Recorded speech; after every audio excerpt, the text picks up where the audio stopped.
The Shining is a film directed by Stanley Kubrick, a masterpiece, and in short, a film that is great for multiple viewings and interpretations. Interpretations of this film in this video are only mine, and I do not consider them the ultimate ones for anyone. So why is The Shining still to this day worthy of our viewer engagement? Many reasons, and the more important one is as follows. The effect of spatiality on the psychology of characters.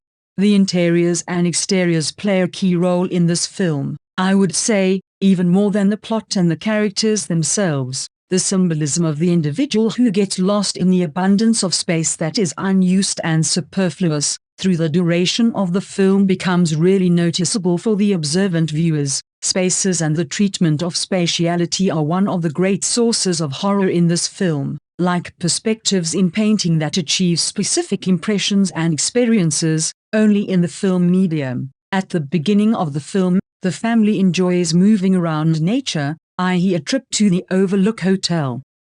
When they arrive at the hotel, they are satisfied with the interiors shown to them. Wendy later enjoys an impressive maze with Danny that leaves all of us impressed to this very day. Danny often drives down numerous hallways in the hotel, and that, hallucinating or not, doesn't leave him very thrilled, rather worried. The room in which Jack Torrance writes is a real parody of a study, as it is more of a concert hall rather than a study. No wonder such extra space makes Jack a dull boy. Later, Jack explores the hotel and searches for something else, new, different, but he is not so lucky. Hallucinating or not, he comes across a bar in another huge room, in fact a real hall that, it seems, was once used for big receptions and balls. Again, space swallows the characters, so to speak. Later, as Wendy runs in fear with a knife through the hallways, she looks around unsure of what to expect. In a way,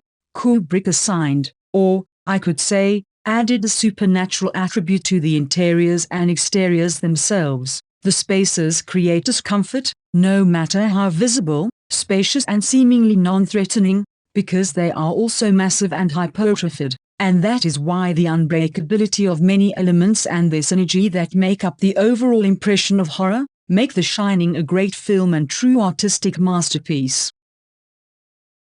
The characters are not as proactive as they believe they are, and that's one of the reasons why many of us are worried when viewing this film, because most of us are not as proactive as we believe we are or we could be. We subconsciously know that if the pressure was immense, we could be persuaded to do many things, to intimidate others and behave badly, and the worst possibility of all, to intimidate and push ourselves over the edge, into madness.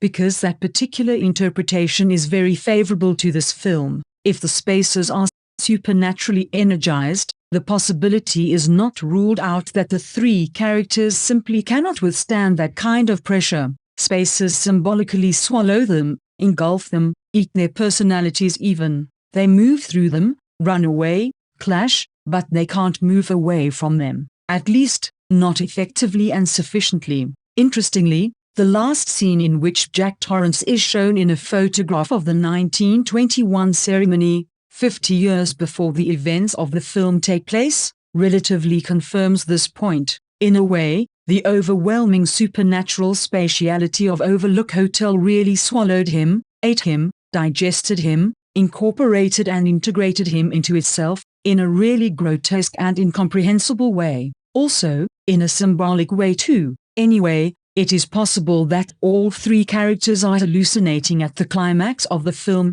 and hallucinating exactly that which is very close to them, specifically action and trouble that is familiar and understandable to them. Imagine this as human beings accustomed to the perception of the world in 3 dimensions plus time, suddenly transfer to space with 12 dimensions. They would feel strange and their brains would have troubles to, if at all successfully, reduce a new unknown perceivable phenomena to an everyday practical level. And this is what the characters ultimately do. They give up the unpleasant wonder and they experience catharsis, which is the pinnacle of their experiences, however weird and dangerous they are. It is not surprising that they do not succeed in this alone, each for himself, but in mutual interaction with each other, as is the case with human beings. So what does seemingly happen when things go to hell?